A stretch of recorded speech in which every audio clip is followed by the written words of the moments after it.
Hi friends, welcome back to Subhash kitchen. నేను మీ శుభాని. ఈరోజు మన ఛానల్లో మంచి రెసిపీ చేసేసానండి. అదేంటంటే కొబ్బరి చిక్కీ చేశాను. ఇంట్లో మనకి కొబ్బరికాయ ఎక్కువ ఉన్నప్పుడు పూజలు ఎక్కువ చేసుకుంటాం కదా, సో అలా కొబ్బరికాయలు మిగిలినప్పుడు ఇలా ఒకసారి ట్రై చేయండి. కొబ్బరి చిక్కీ చాలా చాలా ఈజీగా అయిపోద్ది, టేస్ట్ కూడా సూపర్గా ఉంటుంది. ప్రాసెస్ చూసి ఒక్కసారి ట్రై చేయండి. ట్రై చేస్తే మీకు ఎట్లా వచ్చిందన్నది తెలుస్తుంది. టేస్ట్ అయితే అదిరిపోయింది.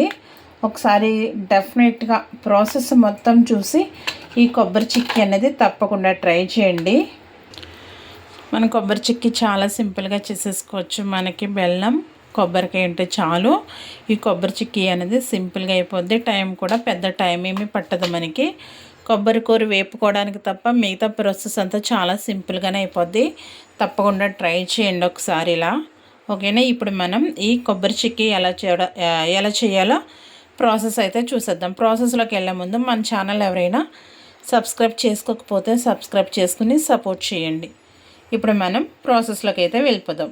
ఎమ్మీగా ఉంటుంది, చాలా బాగుంటుంది.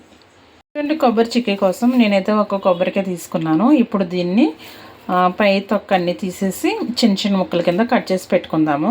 చూడండి, ఇలా బ్యాక్ సైడ్ ఉన్న తొక్క అంతా తీసేసుకోవాలి. ఇప్పుడు చిన్న చిన్న ముక్కల కింద కట్ చేసుకుందాము. ఇలా చిన్న చిన్న ముక్కల కింద కట్ చేసుకోవాలి. ఇప్పుడు ఇవి మిక్సీ గిన్నెలో వేసుకుందాము. చూడండి, మిక్సీ గిన్నెలో వేసుకున్నాను. మధ్య మధ్యలో ఆపుకుంటూ దీన్ని మిక్సీ పట్టుకోవాలి. చూడండి, ఇలా మధ్య మధ్యలో ఆపుతూ మనం మిక్సీ పట్టుకోవాలి. మన కొబ్బరి కూర అనేది ఇలా ఉంటే సరిపోద్ది, ఓకేనా. ఇప్పుడు దీన్ని పక్కన పెట్టుకుని మిగతా ప్రాసెస్ స్టార్ట్ చేద్దాము.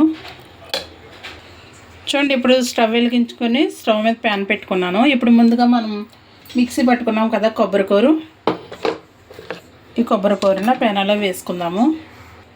ఇప్పుడు ఇందులో కొబ్బరి కూర వేసేసుకుందాము.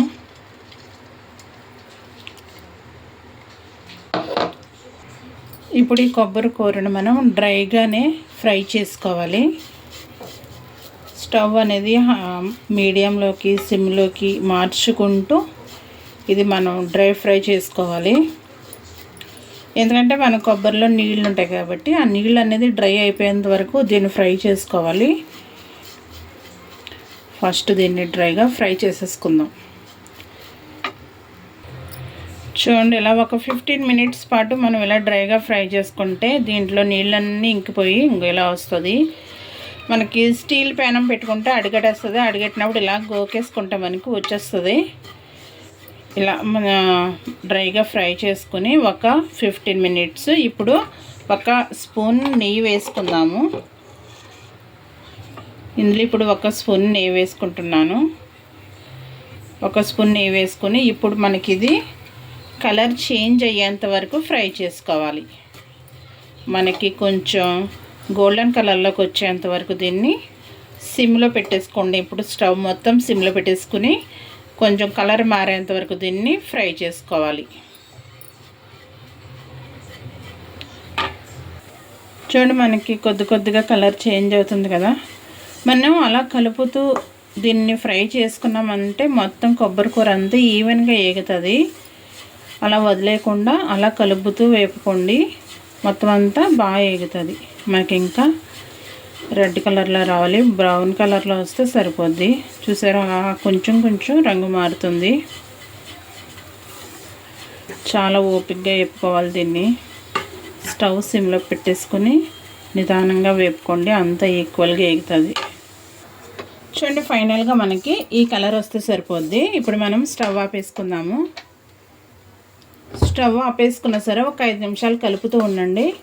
లేదంటే కలపకుండా అలా వదిలేస్తే మొత్తం అంతా ఒకే చోట మాడిపోయినట్టు అయిపోద్ది. ఇలా కలుపుతూ ఉంటే మనకి సరిపోద్ది. చూసారా, ఫైనల్గా మనకి కొబ్బరి కూర అనేది బాగా ఎగిపోయింది. ఇప్పుడు మనకి ఇది పూర్తిగా చల్లారిపోవాలి. చూడండి, నేను ఒక ప్లేట్లో తీసుకున్నాను. మనకి ఇది చల్లారేలోపు మనం బెల్లం అనేది కోరుకొని పెట్టుకుందాము.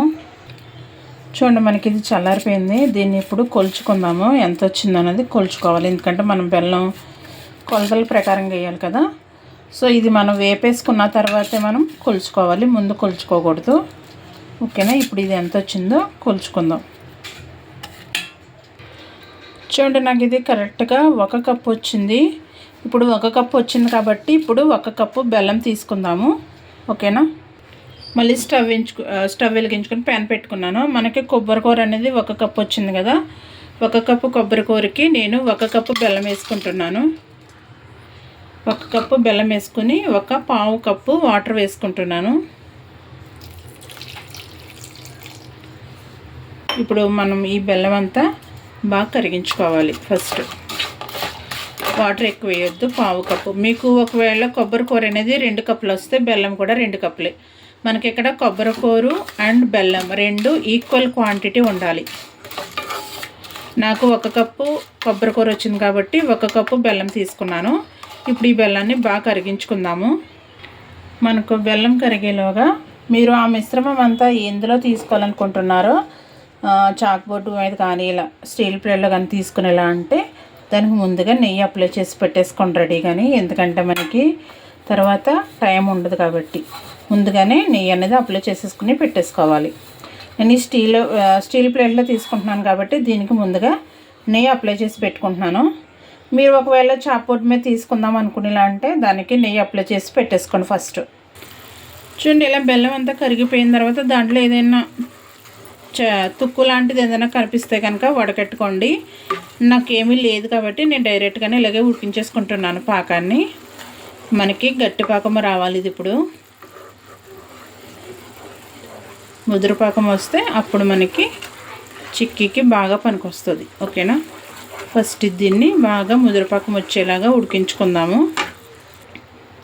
చూడండి, మనకి ఇలా బెల్లం పాకం అనేది దగ్గర పడిన తర్వాత మధ్య మధ్యలో చెక్ చేసుకుంటూ ఉండండి. ఇలా వాటర్లో వేసుకుని ఒక దిక్కునే వేసుకోకండి. అలా వేసుకుని 1 సెకండ్ పాటు అలా వదిలేసి అప్పుడు చెక్ చేసుకుంటే మనకి పాకం వచ్చిందా లేదా అన్నది తెలుస్తుంది. ఇంకా మనకు పాకం అనేది ఇంకా రావాలి. చూసారా, ఇప్పుడు ఉండైతే అవుతుంది కానీ మనకి గట్టి పాకం రావాలి. ఇరిపితే మనకి ఇరగాలి. ఇరిగే అంత ఇంకా సాగుతుంది. చూసారా, మనకి చిన్న ముక్క తీసుకుని ఇరిపామంటే టిక్కుమని ఇరగాలి. అలా అయితేనే మనకి కరెక్ట్గా పాకం వచ్చినట్టు.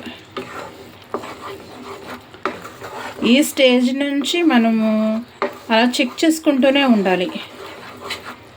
చెక్ చేసుకుంటూ ఉంటే మనకి పాకం వచ్చిందా లేదా అన్నది తెలిసిపోతుంది.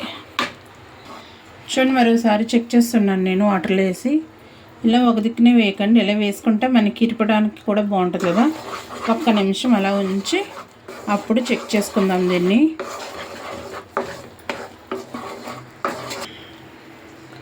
చూడండి, మనకి ఇంకా కొంచెం రావాలి. దగ్గర పడిపోయింది మనకి పాకం. చూసారా, ఇంకా సాగుతుంది. ఇంకా కొంచెం రావాలి మనకి పాకం.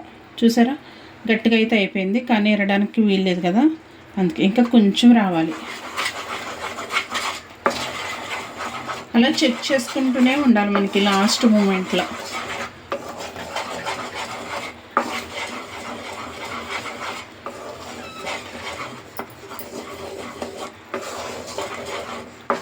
చూసారు ఎంత బాగుందో కదా. చూడండి, ఫైనల్గా చెక్ చేస్తున్నాను నేను.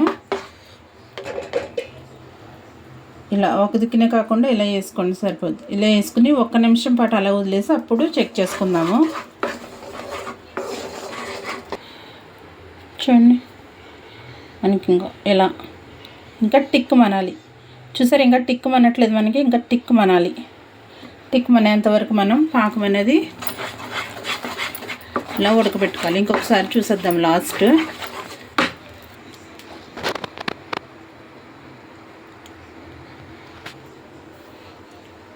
చూడండి, ఇంకా మెత్తగానే ఉంది మనకి. చూసారా, టిక్ మని ఎరగట్లేదు. ఇంకా మనకి పాకం అనేది ఉడకాలి. చూపించు. చూడండి, మనకి ఎలా శబ్దం వస్తుందో చూసారా. ఇంకా రావాలి మనకి. చూసారా, ఇంకా సాగుతుంది మనకి. శబ్దం అయితే వస్తుంది కానీ ఇంకా సాగుతుంది. చూడండి, ఇప్పుడు వస్తుంది టిక్. ఇలా ఇలా ఇరిగితే మనకి, చూసారా, ఇలా ఇరిగిపోతే మనకి పాకం రెడీ అయిపోయినట్టే. ఇప్పుడు మనము కొబ్బరికూర అయితే వేసేసుకుందాము. కొబ్బరికూర వేసేసుకున్న వెంటనే స్టవ్ ఆపేయండి, ఎందుకంటే దాంట్లో ఉన్న వేడైతే సరిపోతుంది. కూడా మనం ఈ ప్రాసెస్ అనేది కూడా చేయాలి. మనం ముందుగా నెయ్యి తీసుకున్నాం కదా, అందులో వేసేసుకోవాలి. కూడా ప్రాసెస్ అనేది కూడా జరిగిపోవాలి మనకి. ఇలా కొబ్బరి వేసుకున్న వెంటనే ఇందులో తీసేసుకుందాము. స్టవ్ ఆపేసుకొని కొబ్బరి కూర వేయగానే స్టవ్ ఆపేసుకోండి, ఎందుకంటే పాకంలో ఉన్న వేడి మనకు సరిపోద్ది. ఇప్పుడు ఏదైనా గిన్నెకి ఇలా అడుగు భాగాన్ని నెయ్యి అనేది అప్లై చేసుకోండి. నెయ్యి అప్లై చేసుకుని దీన్ని స్ప్రెడ్ చేయండి. ఇలాగా మీకు సన్నగా కావాలి అనుకుంటే, చూసి రావట్లేదు, సన్నగా కావాలంటే సన్నగా స్ప్రెడ్ చేసుకోండి. కొంచెం మందంగా కావాలి అంటే కొంచెం మందంగా. ఇది ప్రాసెస్ క్విక్గా అయిపోవాలి మనకి. ఇలా స్ప్రెడ్ చేసుకుంటే మనకి సన్నంగా కావాలంటే సన్నంగా వస్తుంది, మందంగా కావాలంటే మందంగా వస్తుంది.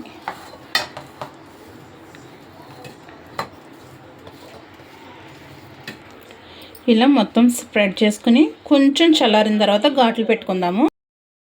చూడండి, మనకి ఇలా కొంచెం చల్లారిన తర్వాత చాకుతో ఘాట్లు పెట్టుకుందాం. ఇలాగా మీకు ఏ సైజులో కావాలంటే అలా సైజులో ఘాట్లు పెట్టుకోండి. లోపలికెల్లా పెడితే మనకి ఇరుపుకోవడానికి సింపుల్గా ఉంటుంది. చూడండి, ఇలా ఘాట్లు పెట్టేసుకోండి. లోపలికల్లా పెట్టుకుంటే మనకి చల్లారిన తర్వాత ఇరుపుకోవడానికి సింపుల్గా ఉంటుంది. ఇలా మీకు ఏ సైజులో కావాలంటే ఆ సైజులో ఇలా ఘాట్లు పెట్టేసుకుంటే సరిపోద్ది. ఇప్పుడు మనకి ఇది పూర్తిగా చల్లారిపోవాలి. ఇది పూర్తిగా చల్లారిన తర్వాత తీసుకుందాము. చూడండి, ఫైనల్లీ మనకి ఇది బాగా చల్లారిపోయింది. సింపుల్గానే వచ్చేస్తుంది మనకి తీస్తే. చూసారా, సింపుల్గానే వచ్చేస్తుంది. చాలా ఈజీగా ఉంటుంది. చాలా సింపుల్గా మనం పెద్ద కష్టపడక్కర్లేదు తీయడానికి. చూసారా, చాలా బాగుంటుంది. తప్పకుండా ట్రై చేయండి మీరు కూడా. చూసారా, చాలా బాగుంటుంది. చూడండి, ఫైనల్లీ మనకి కొబ్బరి చిక్కీ అనేది రెడీ అయిపోయింది. మీరు కూడా ట్రై చేసి మీకు ఎట్లా వచ్చింది అనేది కామెంట్ సెక్షన్లో అయితే చెప్పడం మర్చిపోద్దు.